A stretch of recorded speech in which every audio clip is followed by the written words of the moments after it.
Hello friend, Winston here. Today's video is about a visit to the Los Angeles Arboretum. I've been there quite a few times and I want to share with you some of the plants that I came across. We're starting off with two agaves, one a very large one that looks like Marmorata and the other one very popular Vatifolia. This one can grow very large. And when it puts out the flower, you will see it. Vatifolia that we are looking at is very attractive. And I would call it a middle-sized agave. But the very light-colored approach makes it very spectacular. At ground level, you also see very much small plants at the Arboretum.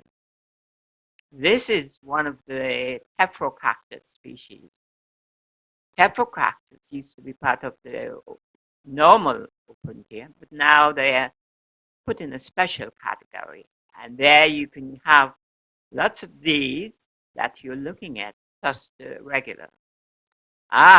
If you're wondering why are we looking at the peacock, the Arboretum has a tendency to show off its birds, and the peacock is very prevalent. I remember being surprised by it, but I was told there's a big tradition of the peacocks roaming around in this garden, and you shouldn't be surprised to see them.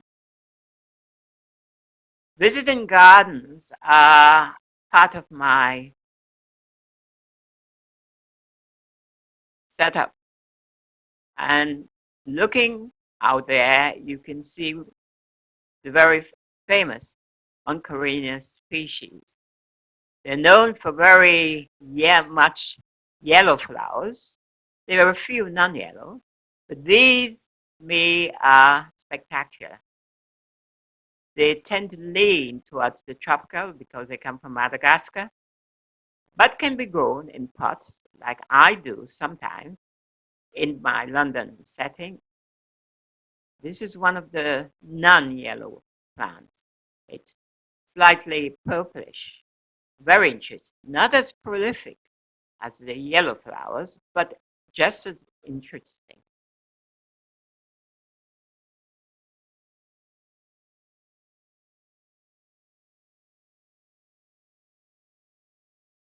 As I said, if you live outside of the warm tropical environment, these plants can easily be grown in pots.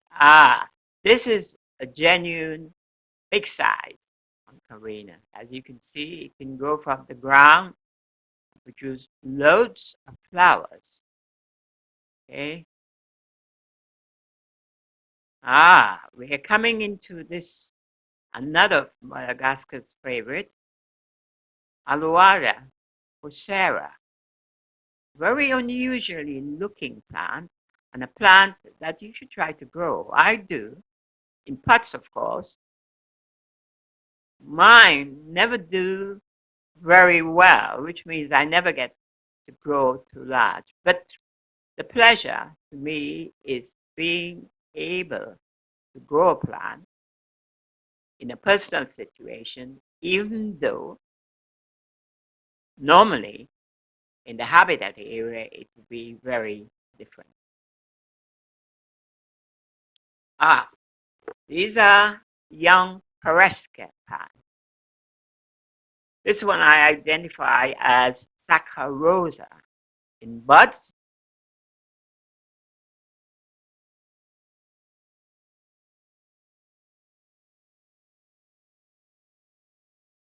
Maybe shooting out the out flower, or maybe it's too early to shoot out the particular bloom. The Peresca plants are native to tropical America, anyway from Florida down to Argentina. These are cactus of unusual variety. In fact, at the time when the leaves were still very much part of the cactus genre. Cylindro rosea, Cylindro punta rosea, one of the spiny types. People sometimes say they are always afraid of the spines. They can be handled with gloves or, tongs or whatever to protect your hands.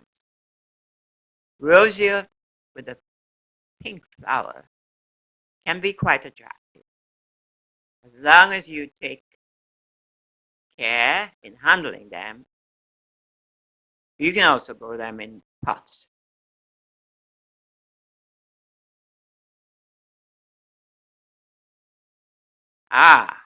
Flowers of aloes. And this particular aloe you should know is aloe vera. People often say they don't see the flowers in aloe vera. And I suppose in some ways they tend to grow and bloom spectacularly when they're planted in the ground. The individual plants that you have in your pot doesn't get enough time to really develop properly to produce flowers. Aloe vera is very curious because it's one of the most popular aloes, and almost everybody needs it for particularly health reasons.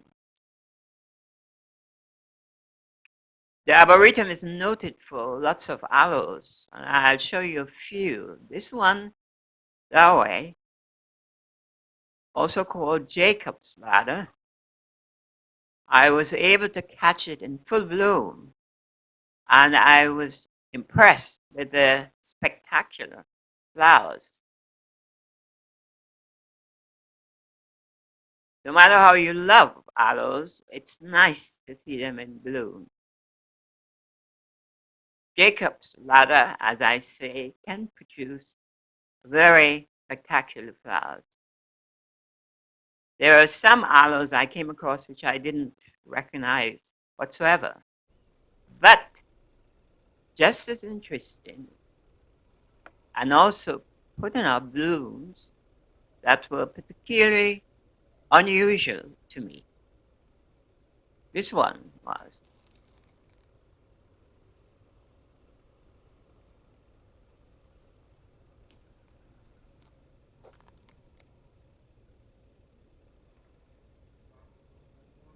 These were what I call middle-sized aloes. That is, they grow almost to a little above waist high. And then there are the tree aloes, like those you are looking at now.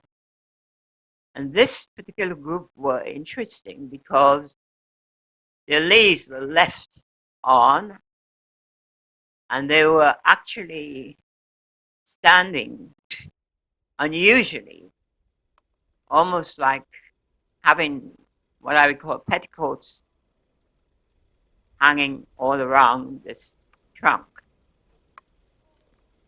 I didn't recognize these tree aloes as at first I thought Trasky, but I definitely think not. Okay. We mentioned tree aloes. This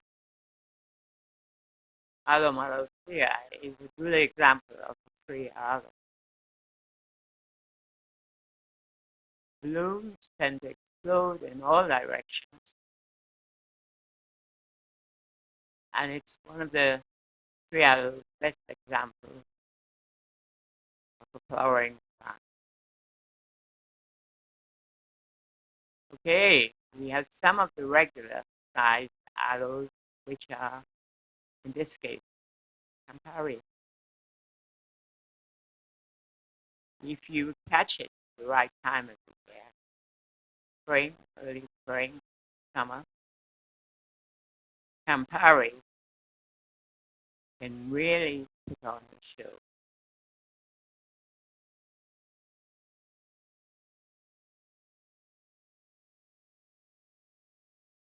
There's another version of Campari, some called Campari-Canuta, similar but slightly more robust.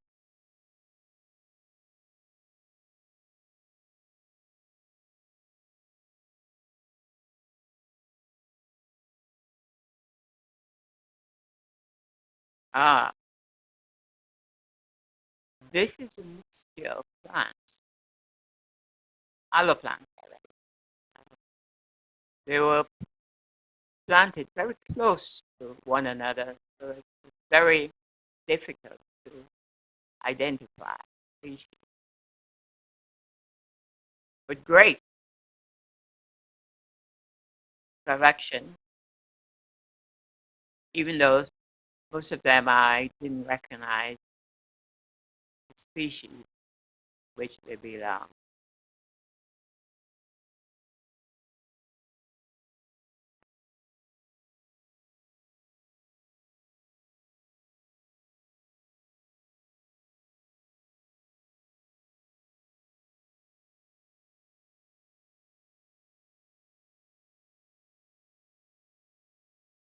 Ah, Botanic. The Arboretum has a great collection of Botanic. This one, with Willie, I've also tried to grow in London. You can't call them plants, because they're more like trees. And therefore, they'll spread their wings. But you can grow them from seed in a pot, and they would bloom very early, because I was quite surprised that about 1 foot tall, my big Willie surprised me with flowers. Okay, this is Euphorbia terricoli, and this is how we end our little video. For me, as I said, I'm accustomed in a temperate environment in London to grow most things in pots, a few in the ground. This explosion of color of Euphorbia terricoli was a welcome change to what I do. And the way the green stem changed into yellow-orange color also made it a very spectacular presentation. Well, I thank you for watching. If you live in the California area, LA Arboretum is the place to go. For the rest of us, we will enjoy from a distance. Thank you.